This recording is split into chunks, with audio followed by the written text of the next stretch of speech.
Hi, I'm Lilly Mills, and you're listening to How's That, the Cricket Podcast. You messed about, I caught you out. How's that? Hello, everybody, and welcome back to another episode of How's That, the Cricket Podcast with me, Lily. And me, Ollie. So, the final pre-recorded episode of this little series we've got going on of pre-recorded episodes. But yeah, the final one. We'll be back to normal next week, I promise. But yeah, just another interview for you this week. We talked to Perth Scorcher and Western Australian cricketer Lilly Mills, formerly with Queensland and had been for some time, but made the move over to WA. But yeah, we talked to her all about that in her interview and how she's finding it over in Western Australia within that winning Scorchers team who took out the WBBL 07 title.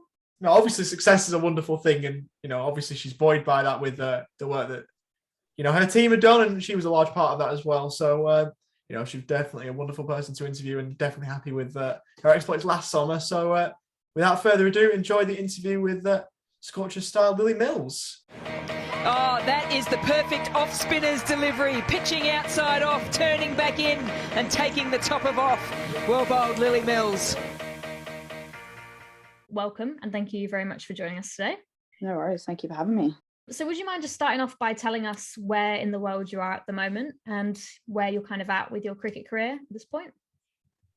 Yeah, so I'm currently in Perth in WA, and I am playing for the WNCL team, and I'm signed on with the Perth Scorchers for the WBBL as well. So you're starting the pre-season for WNCL season. So how's that been going for you? Yeah, it's been good. Obviously made the move over from Queensland at the beginning of June, and so it's been nice to sort of explore Perth a little bit and really get in the grind with the girls, and get into a new group and a new environment and have those new experiences, which is really nice. So that's good.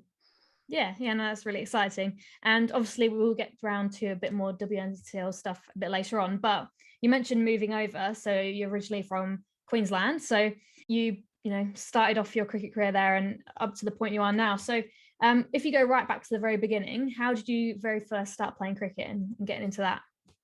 Yeah, okay. So it's a bit of an interesting story. A lot of people start with their brothers in the backyard or whatnot, but I actually, when I was younger, I was mucking around with my brothers and sisters. I'm one of 6 kids, so there's always a bit of drama going on in our household. And my sister actually knocked me 2 front teeth out, or split them in half.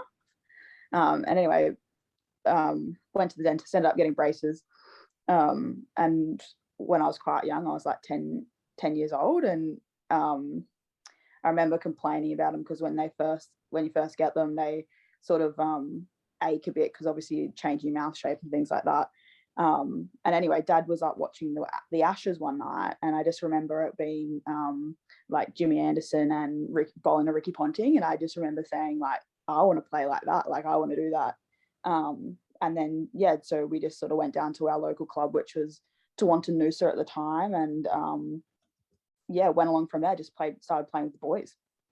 Wow, that's really interesting, that one. That's definitely not a story you hear every day, is it? It like you said, it is usually a bit different. Yeah, for sure.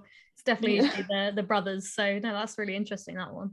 So now, obviously, Lilly, it seems like with your, get your teeth knocked out, you've not had the most, the best luck with injuries, or you've been a bit in the wars a little bit. And that also factored into the fact that you used to bowl pace, but you had a bit of an injury to now bowling spin as you do. How did that sort of happen, and what was the sort of change like to now bowling spin rather than pace? Yeah, so like I said, I wanted to be Jimmy Anderson growing up, so hence the pace. But no, I sort of was at training one time and just sort of, we had finished our loads for the day, and one of the coaches saw me just I can't remember if I was bowling it or throwing it or something, and sort of just said like, why don't you give that a go for a little bit and see how you go. And I was maybe 16, 17 at the time, and had only ever bowled pace. Up until then, I was sort of a bit hesitant towards it, but obviously had some sort of right vision, because I'm yeah, it's how I've made my sort of stamp on the game now, which is pretty cool to know that yeah, one comment from a coach one time can have such an impact. Yeah, it certainly can, and he's done well. The coach's done well for you, certainly. If you have a look at it, because you're doing well for yourself now. But you said Jimmy Anderson growing up, which for an Australian, I can say is quite a weird cricketing idol to pick, given the Ashes rivalry with Australia and England. Were there any other ones, cricketing idols or just life idols in general that you sort of looked up to growing up that you wanted to sort of be like, other than the great Jimmy Anderson?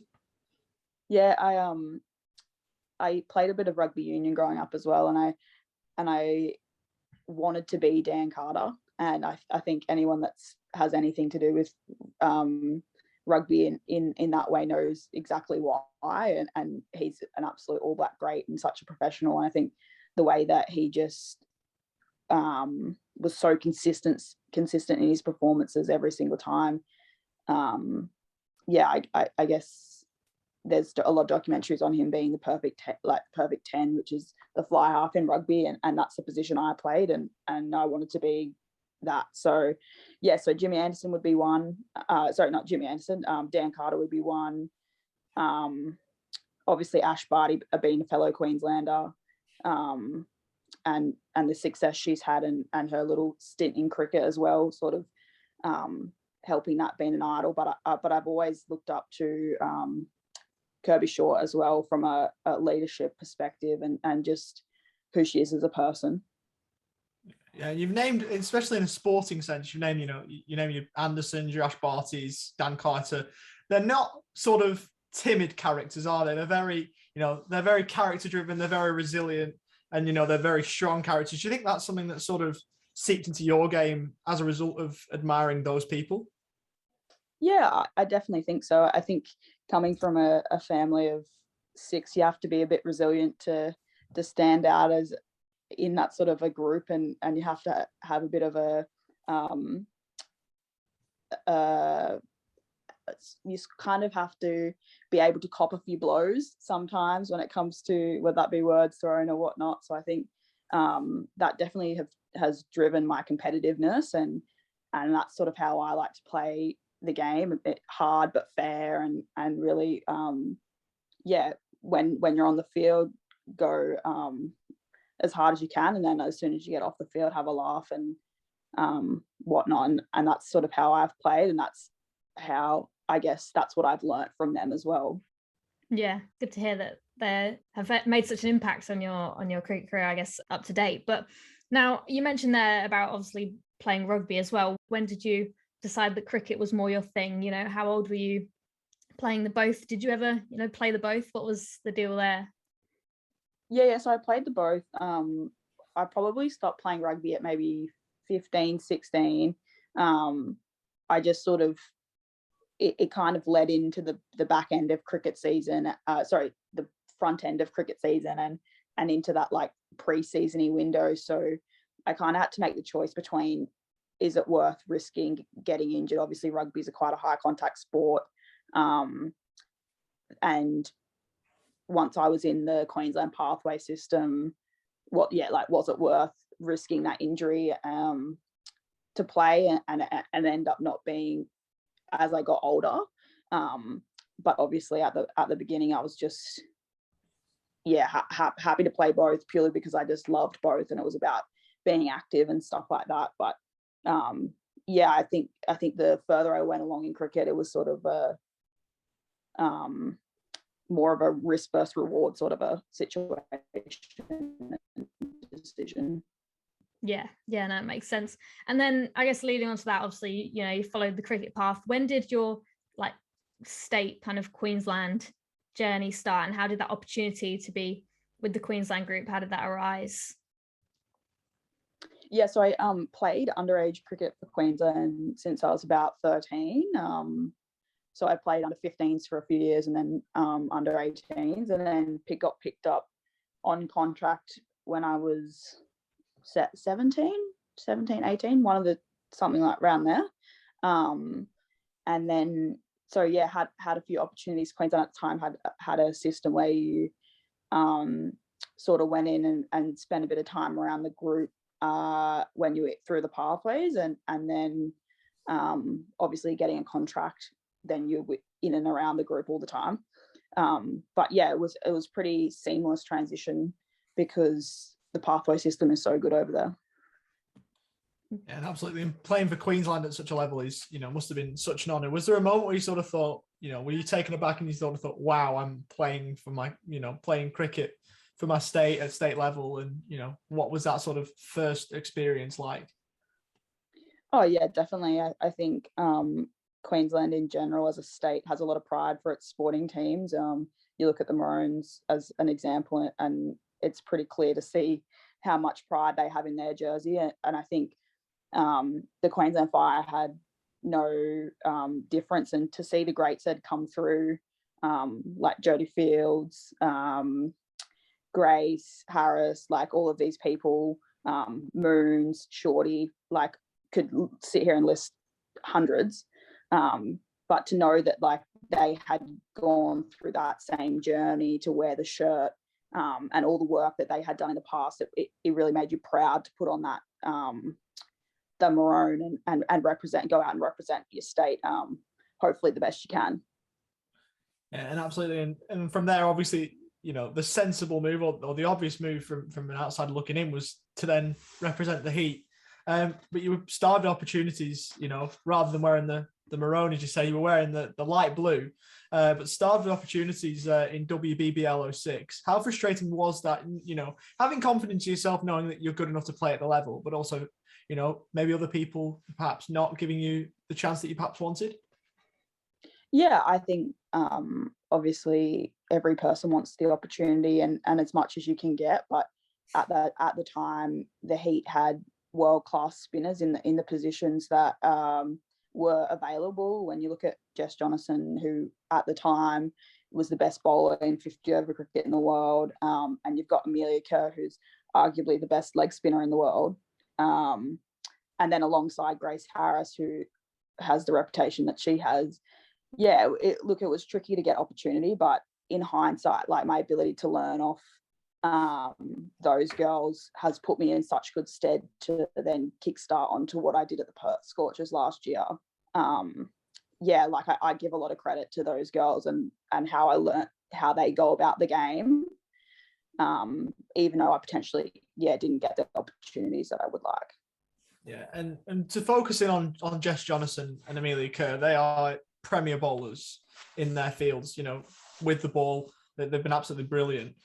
What was the main thing you sort of took from those two, obviously, as you say, world-class bowlers, that you sort of took into your game perhaps when you moved across to Perth? Yeah, I think like the professionalism that they go about game day and in and around training as well, and how everything that they do is towards game day, and they just are so well planned that almost anything the batter throws at them, they have an idea about how they're going to go about it. So I think the ability to problem solve on the spot, but also have in the back of your mind, these are my options. It really is something that I learnt from those girls, purely the way they go in every day, through training and things like that. They're always trying to better themselves and always sticking to a plan, whether that be bowling at our batters or just bowling at as target or something like that. They always had a purpose, and I think those sort of things are things you can take anywhere, and it's not just the best cricketers in the world that do it, but it's everyone, and they just happen to do it really well. Yeah, they certainly do. You're not wrong. But after WBBL 06, you obviously made the move across to Perth, and we obviously know how that season ended. It ended very, very well for you and the rest of the team. But how nice was it to sort of have people, giving you a chance that was slightly different to those at the Heat? Obviously, like you say, the Heat had quality players, and it's a tough team to break into. But at Perth, you had the chance to sort of express yourself and get out there with the ball. What was that sort of bit of confidence like, and how did that boost you as a player once you moved across? Yeah, I think confidence is probably the key word in that whole thing, and I have to give credit to both Soph and Shell with the way that they sort of let me just go about my business and really backed myself and my plans, which just enabled me to go out and, like you said, express yourself, and have that confidence that we're going to back you. So you sort of back yourself more a little bit in those moments where potentially if you didn't have that backing, you wouldn't, which was really cool. You just mentioned Sophie Devine in there, and obviously, like we mentioned, Amelia Kerr, Jess Jonathan, both quality players. Sophie Devine is fully in that conversation, and obviously she's captained you and put her trust in you in some pretty big moments. What is that like? Not only being backed by her, but also being led by someone like her. Yeah, it's funny. So such a great character to have around the group. As a person as well as a leader and a cricketer. Her resume speaks for itself when it comes to that sort of stuff, but just her experience to be able to be calm in those moments that a lot of more inexperienced players and people who aren't of her caliber panic. And I remember, like, in the first game that we played against the Heat, I was bowling the last over and she sort of just came up and said to me, like, just breathe and whatever happens and we'll worry about that after. And I think that's the influence that she has on a group, and especially a group like that who has such quality players at the Scorchers. It's that calming nature, and it's the ability to just, like, we'll get it done and back ourselves to do that. Yeah, no, absolutely. And she's obviously done such a good job for you guys because of, she ended up captaining the title last year. But we read an article and Beth Mooney said that, and we quote, "She's the kind of talent that's wasted sitting on the bench." So how special is it to you that people like Beth Mooney have the trust in you and believe that you're able to play these games, and possibly that was a reason as to why Shelley and Sophie pulled you over to the Scorchers, because it's a pretty big statement from Beth Mooney. Yeah, obviously Beth's an incredible cricketer, and she's actually a really good human being. She's one of my mates from back home. I've been lucky enough to not have to play against her a lot, which has been really nice. And I think it's obviously having that backing from, again, another world-class player, and have people like that in your corner is really cool. And it's nice to know that, especially your wicketkeeper, who you sort of have to work in tandem with a lot, backs you and is kind of someone you can look to at the other end when you're standing at the top of your mark and go, okay, we got this. Let's just work together and get it done. So I think, to be able to, whether she had an influence or not, I'm not entirely sure, but it's cool to think that someone like that is in your corner, definitely. Yeah, absolutely. It's really good. Now, obviously, moving on to WBBL 07, you were like the lead wicket taker at the first half of the season, ended up placing 5th, and could have been up there a bit higher, I reckon, if the Scorchers didn't go straight to the final, because they ended up playing a couple of less games than the Strikers, with Amanda J. Willison taking the lead. But what were your thoughts and emotions having a real breakout season in the WBBL? Yeah, I think obviously it was amazing to go in and have the success that I did, off the back of performances that we had put together as a team. And I think wicket taking is such an interesting topic, because it's sort of, sometimes you bowl your absolute best and you don't take a wicket, and then sometimes you don't bowl so well and you take plenty of wickets.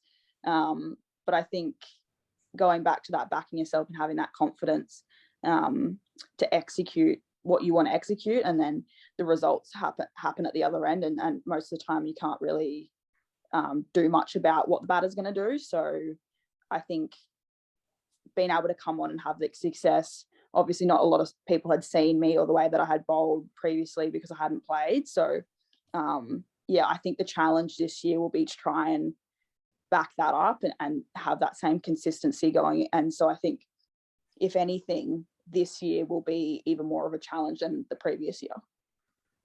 Yeah, and I think another challenge that you've got is trying to replicate, with as a team what you did last year, because obviously you went on to taste the ultimate success by winning the whole thing. Obviously, you played a key role in getting the team there, and then obviously winning the game as well. What did that mean to you individually? Getting that win and getting that trophy under your belt.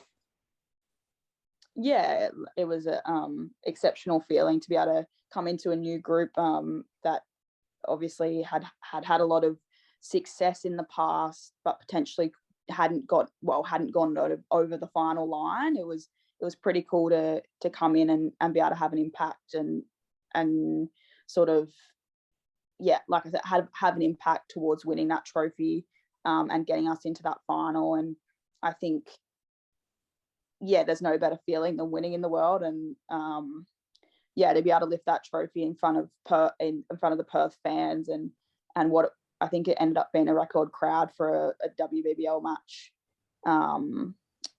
Don't quote me on that if that's not true, but yeah, it was pretty exceptional to be able to play it over in Perth and at Optus Stadium, which I hadn't played at before, which is yeah, it was a phenomenal experience. 15,000 plus was the crowd at Optus, which we have down here. What was that like to play in front of such a big crowd? Obviously, 15,000 people, when you think about it, it is a lot.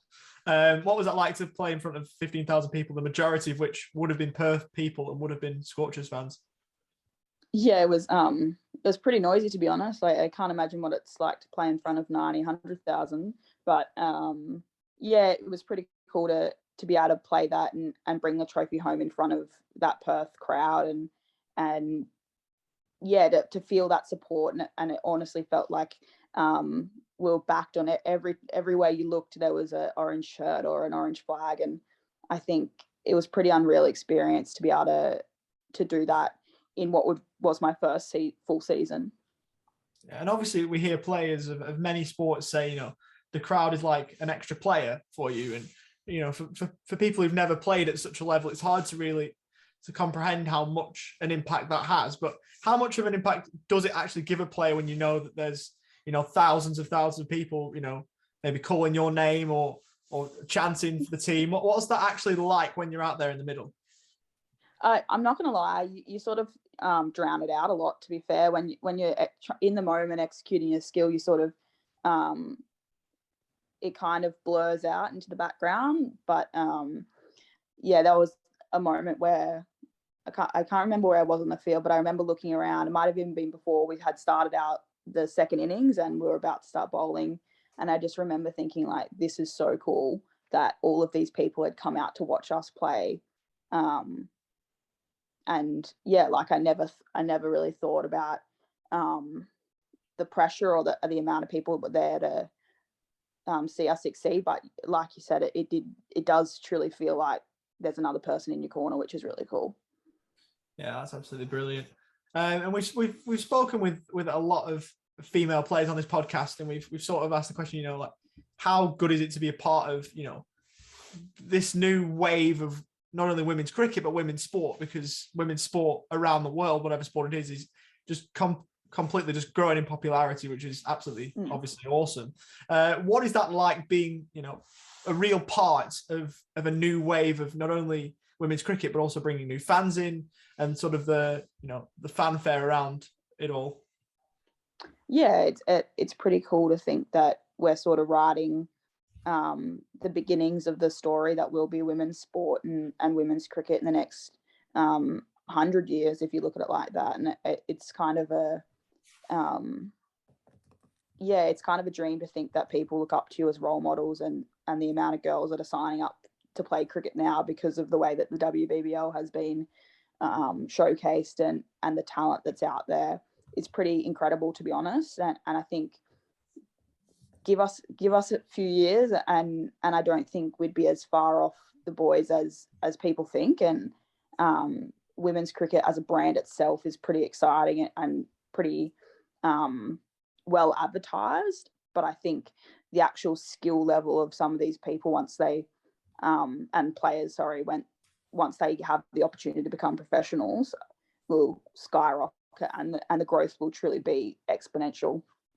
Yeah, it seems like there's only one way for women's cricket, especially in this country, and that's up, which is certainly a sentiment that we both share, me and Lily both share, and a lot of cricketers and cricket fans around the world. But it was an interesting point you made there about being a role model, and it's another point that we ask about a lot about to players, asking, do you see yourself actually as a role model to young fans and potentially young cricketers, the next wave of Australian cricket? Is that something you see yourself as personally, and if so, how much of an effect do you try and have on that next generation? Yeah, I think you sort of get that term. I'm not sure that you ever think that you're a role model. I think other people think that you're a role model, and it's a tricky one because it's such action led behavior, and just it comes down to the engagement you have with fans or young girls trying to play any sport, whether it's cricket or not, is really important to growing women's sport in general. And I think whether it's taking 5 minutes out of your day to sign an autograph or have a chat about how their cricket or whatever sport it is going, makes a massive difference. And I think you don't realize the impact you can have on, especially when it comes to young girls and boys, because at the end of the day, you are their hero. Wonderful. It's great when you hear things like that, isn't it? Because sports people do have an impact, and sport is a massive, massive thing wherever you look.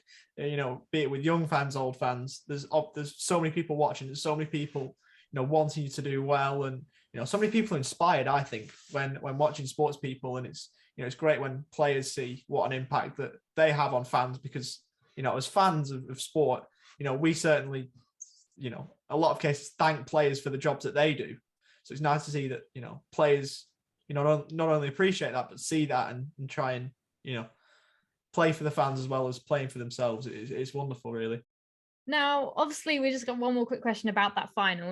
At what point did you know that game was yours? Because it was really, really nerve-wracking, and I could not watch the last couple of overs.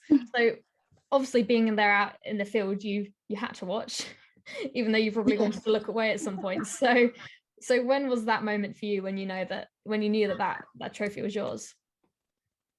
Yeah, I think we had a lot of confidence coming out of the power play. Cappy, Pesh and Soph bowled exceptionally well and kept them to quite under par when it came to chasing a score like that.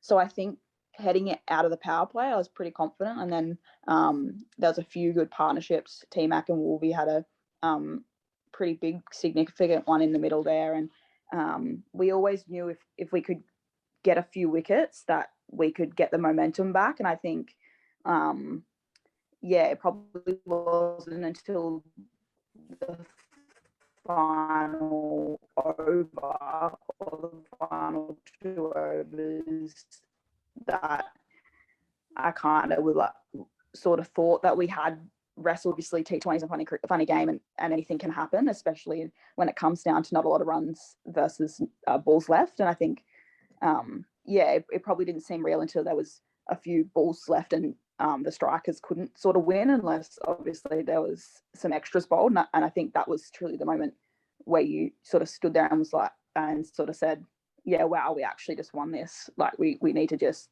finish it. I wanted it to end already so we could celebrate. But no, it was very nerve-wracking, that's for sure.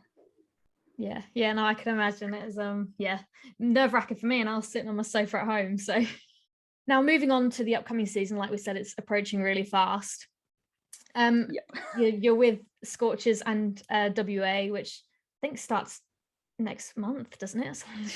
Quite soon, the WNCL. Yeah, I think it's a month away.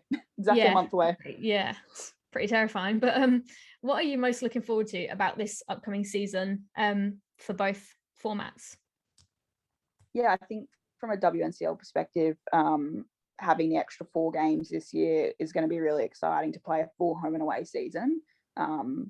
And obviously to get out there with a new bunch of girls and a new team and to sort of show the rest of the comp what we're made of will be really cool from a WA perspective. again, opportunity to play at the Wacker. I absolutely love playing there. Dreamt of playing there as a child. So to be able to call that my home ground now is pretty cool. Again, from a Scorchers perspective, to be able to just grow and learn as much as I can from the likes of the internationals we have. And again, I'm pretty blessed to be a part of a side that has those players. And I think, yeah, I'm just sort of looking forward to seeing what the group can do. And there's no limit to that. I think Moon said something about a dynasty in an interview last year. And yeah, it really feels like the culture around the group that we could go on to be a very successful group. Yeah, no, absolutely. And I mean, I'd assume that, you know, retaining that Big Bash trophy is definitely, you know, within your sights as well. Yeah, I mean, it's one of those things that sort of gets splashed as a headline and whatnot. But I think we're just trying to focus on playing the brand of cricket that we want to, and hopefully the results take care of themselves. Normally, if you play good cricket majority of the time, the wins go your way, and then you sort of ride the momentum and hopefully end up with the trophy at the end. Yeah. You spoke about, obviously, you know, we've been splashed all over headlines, and when you're a successful team, that, you know, the media obviously, you know, touts you for more success, and, you know, say, you know, favourites to win, Perth Scorchers, or something along those lines. What's that sort of like, knowing that there's more eyes on you now to sort of go and try and back it up again?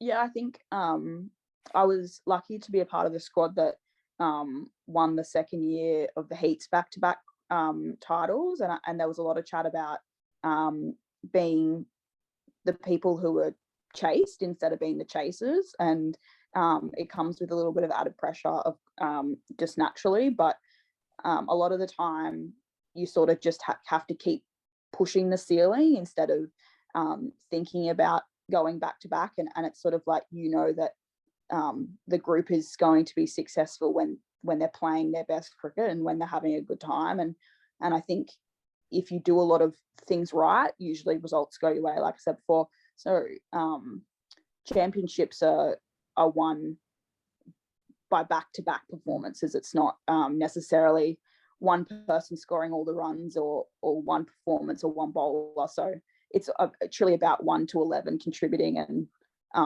yeah, I think we're stacking a squad together to have another successful campaign, whatever that looks like.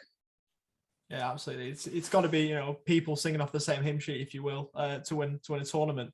But speaking of that squad, what is the Perth Scorchers squad like, and, you know, how positive is it at the moment? Because it must be pretty positive coming off the back of a win like that.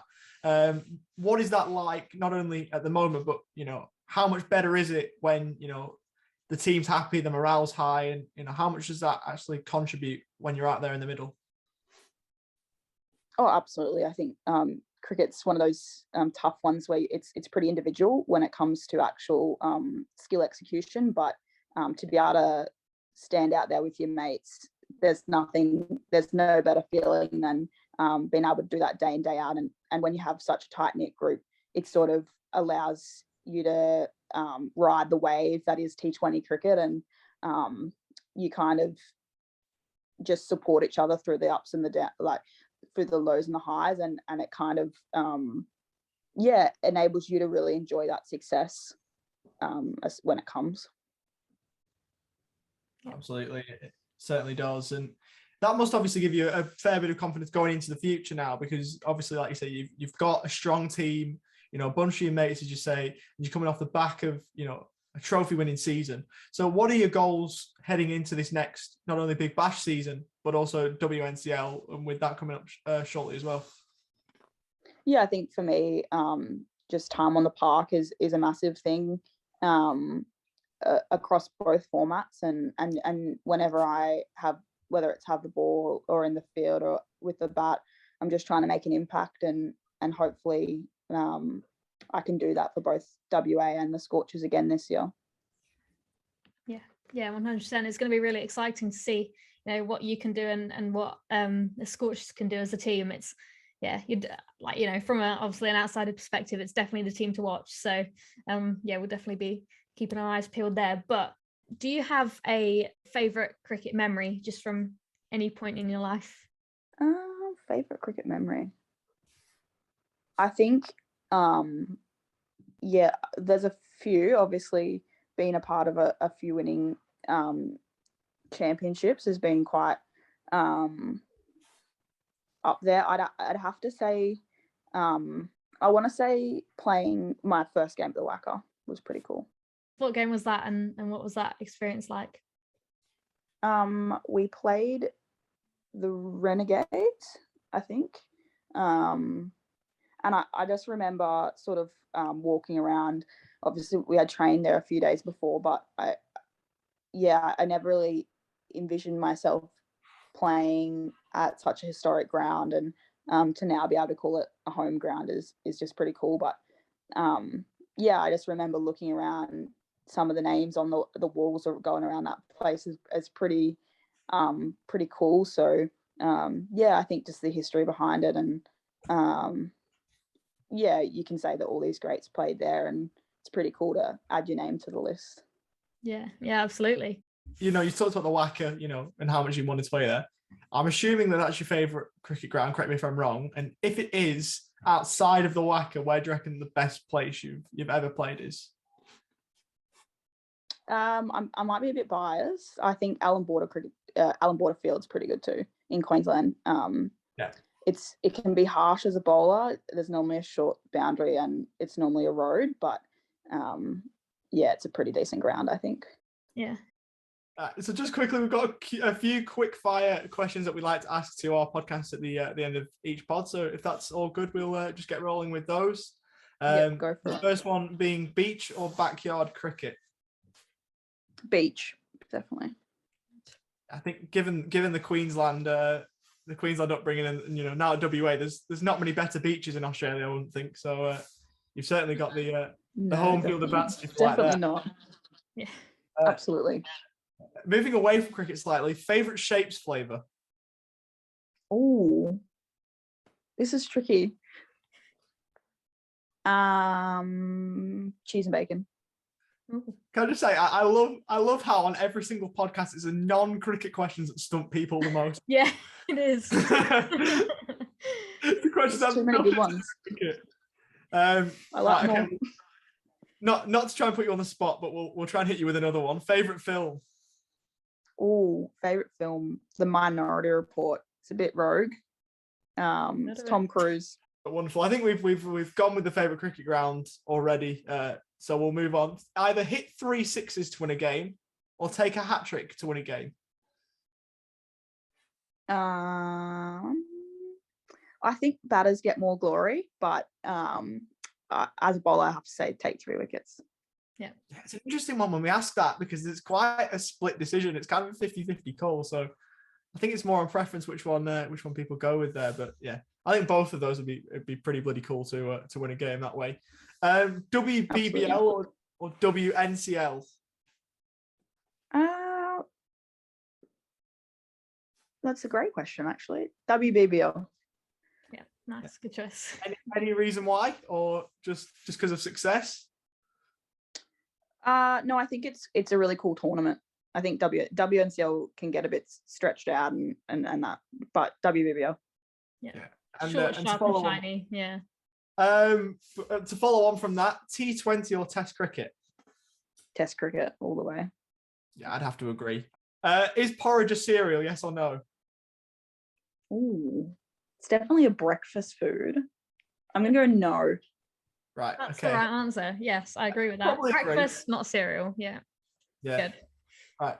This is a bit of a slightly English one, so to bear with us. So if you were on Who Wants to Be a Millionaire or Millionaire Hot Seat or a similar game show, and you had to phone a friend, which friend would you task as, you know, giving you the knowledge required to win a big cash prize?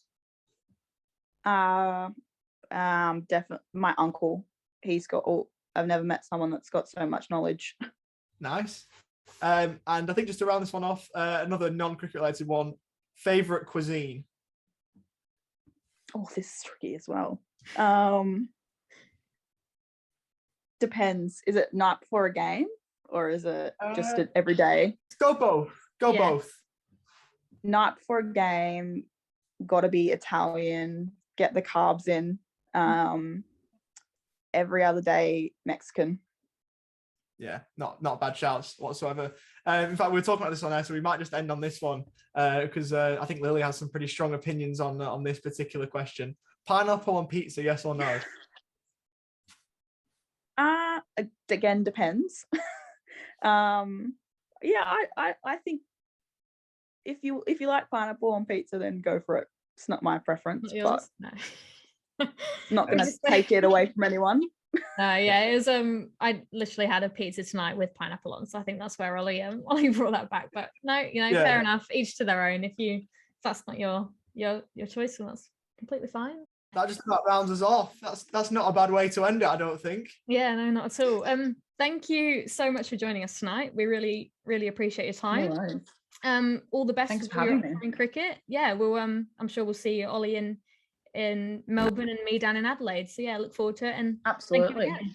Yeah, cool. No worries. Thanks, guys. Oh, that is the perfect off spinner's delivery. Pitching outside off, turning back in and taking the top of off. Well bowled, Lilly Mills. So that was Perth scorcher Lilly Mills. And again, another wonderful interviewee. Obviously very happy with it. With last summer, it was nice to talk to her about her move across from Queensland to WA, as you mentioned, pretty much off the top there. So yeah, wonderful once more. Yeah, it's great to talk to another Scorcher winner. We're collecting a little group here, aren't we?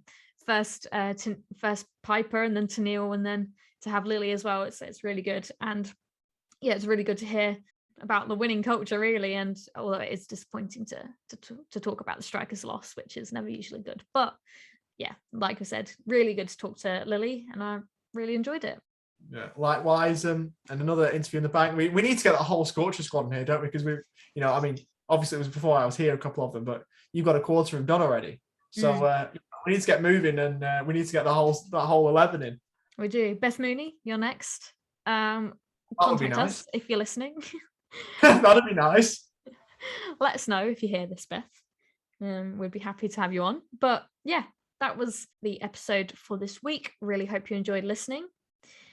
Next week, we will be back with another guest like usual. But in the meantime, you can follow us on Instagram, Twitter, and TikTok at howsthatTCP, or you can send us an email at howsthatthecricketpodcast@gmail.com. But that is all from me this week.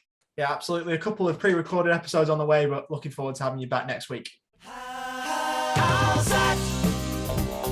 You messed about.